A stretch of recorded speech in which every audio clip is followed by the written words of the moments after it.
Ito naman po is brand new condition din.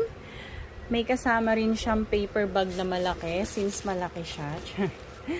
Tapos yung kanyang bubble wrap na yan from MCM.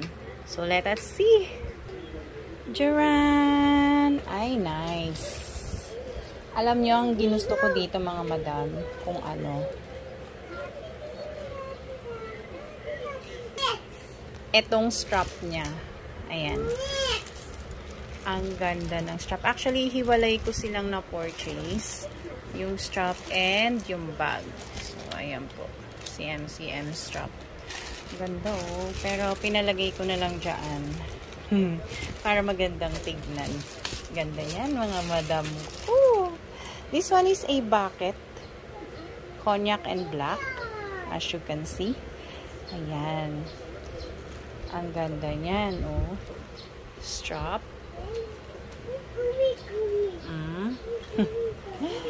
Ayan. Ikutin ng ikutin ang magandang bagels. Brand new condition. Ayan po, may paa po siya.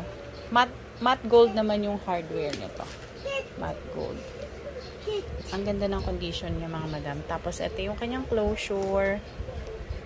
Ang nice nito. Ayun yung dust bag niya nasa loob. Yung dust bag. Original dust bag. May pa-belt siyang ganyan. May pocket siya doon. Yan. Cognac din yung color ng pocket. Cognac din yung color ng pocket. Tapos, sa kabilang side, may zipper compartment. Ayan yung zip compartment niya, mga madam. Tela po at saka leather yung combination nung ano, nung sa loob. So, ito yung MCM plate niya. Then, sa loob, naandun po yung kanyang etiketa. Yan, sa loob ng pocket. Tapos, ito pala yung mga cards niya. Sa loob. Ganda naman. Ang dami yung mailalaman dito, promise. Ganda oh, cognac yung kanyang pako. Mga madam, saan pa kayo? Ang bongga nito. Ay!